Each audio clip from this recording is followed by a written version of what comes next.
Would you like your US1 trucks to run like new again? Well, stand by for another video and I'll show you how I did it.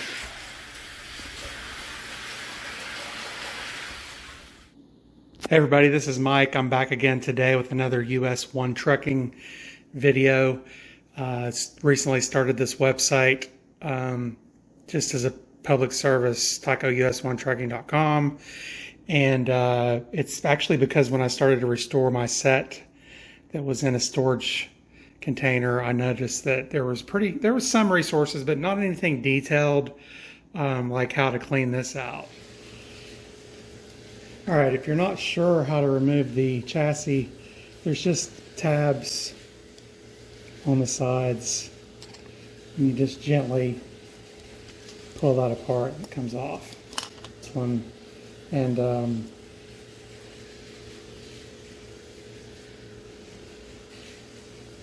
I just gently twist these tires back and forth to get those off. And once those are off, you can see the tabs that are holding this back part in. And I just used, it's very hard to get this off.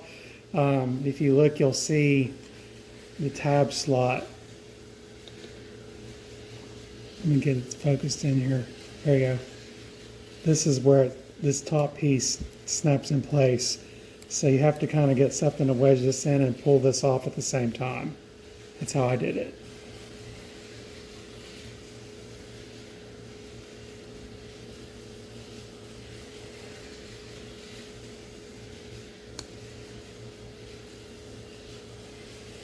There it goes.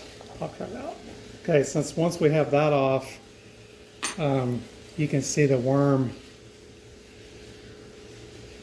gear. And as you can see, this one has the same issue as the last one, where it's got a lot of fibers, and you can see it's very oily in there, perhaps from in the past over oiling. And you can see a lot of other areas that need to be cleaned. You can see these, there we go, you can see these fibers that have built up in this area. I usually just take some tweezers, start pulling that out. This one's not as bad as the other one, but it's still quite a bit. Look at that. Try to focus there. There you go, look at that. Wow, that's a lot. So obviously that's going to slow down the truck significantly.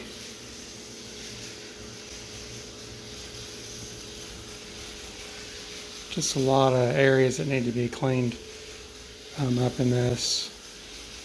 Motor looks really nice. Basically just use Q-tips. We're going to clean up all this excess oil too while we're in here, and then reapply a new synthetic oil. You'll notice the dump trucks have a weight on the back. It's a little bit different than the Peterbilt truck. So it's the same technique though. See that tab there? You have to get that loosened out. So we're going to do the same on this one. Basically, I'm just taking this Q-tip and doing a twisting motion to get the stuff out. And as you can see, there's quite a bit of gunk that it's pulling out.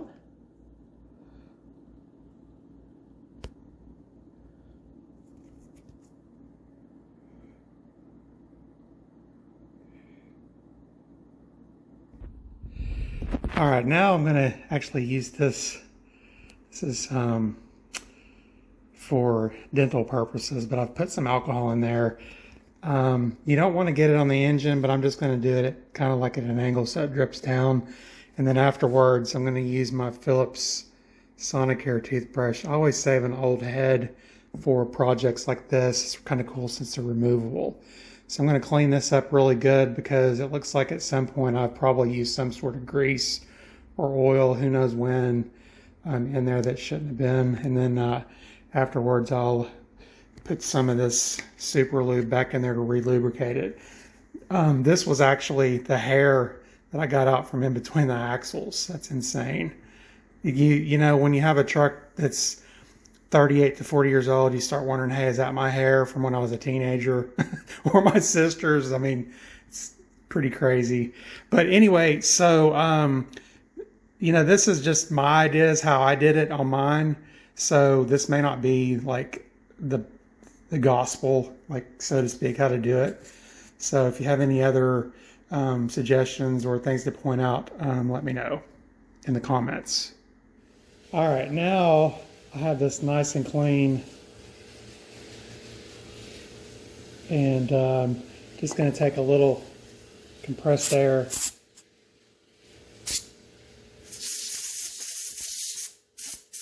Get out anything else I might have missed. So that looks really good. Much better than it was for sure. Okay, now that I've got that cleaned up, we just want to oil the bushings on the end of the motor, and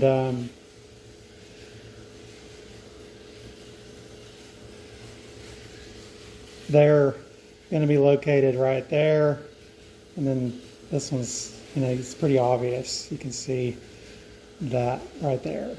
So I just hold the engine or the chassis upright. Now this one's got a lot on it, so we have to get it a little bit out of the way. And you just want to get just a little dab on there. You don't want a lot.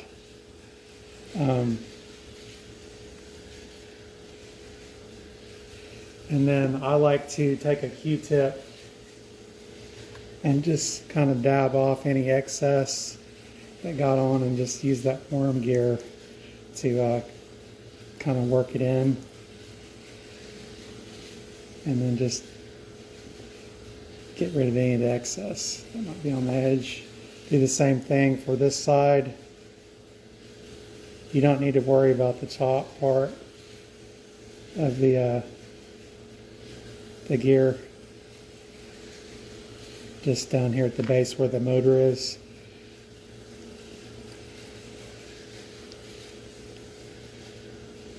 Just get any excess out of there, move that around a little bit. You may even want, I'm going to even use a little Q-tip here on the worm gear and get this dried off really good. Now a lot of people have differing opinions about what to use for gear lube, but this just isn't subjective to me. This has a special component in it, and it's called PTFE. It's kind of like little microscopic balls in the grease, and it's really good for plastics. So you just don't want to use a lot. So just get a little bit on there.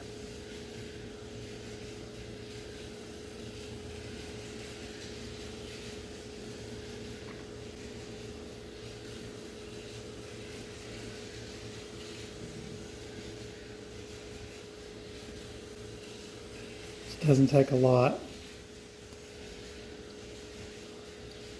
And I do the same thing. I get the Q-tip and just kind of, especially on the outside of the gear, just work out any excess that might have gotten on the outside part of the gear.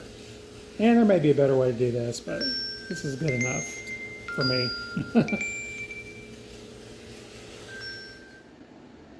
Since you have a light bulb here, so just line up the bulb. I like to insert that in, and then just align with the tabs, squeeze it together, and you're done. Now watch how fast this goes. Alright, so here we are at one truck running at 8 volts. This is actually the AFX Tri-Power Pack, which I've got a separate video. You can find that on our website at TycoUS1trucking.com. So this is 8 volts compared to the 6.1 volt factory pack, but this is one of the things I try to tell people. Your trucks, if your track's clean and the connectors are all good, it should run very well. This runs perfectly fine on the factory power pack as well. And what I do to find any kind of problems on the track is just slow the trucks down to a crawl. I mean, they really should run even on low. And if they stop on a piece of track, that means that you need to check the connection on that specific piece of track. Or there could be an issue with your truck pickup shoes, or even the rails of the track. Sometimes they need to be pushed through from the bottom side. And again, there's videos on the website. So as you can see, I'm running low speed and the trucks make it all the way around the track, and that's really what you want to get your optimal performance. And trust me, this didn't run like this when I got it out of the box, so it is possible to completely restore the set back to original working condition with a little bit of time and effort. All right, so I hope you enjoyed this video. If you do, give it a like, and also subscribe to my channel. I actually post more than US1 trucking on here. I post acting type videos, technology, and other repair videos for home products, and just various mechanical things for cars, and just anything I think people might need help with. All right, take it easy and visit our website at TycoUS1trucking.com.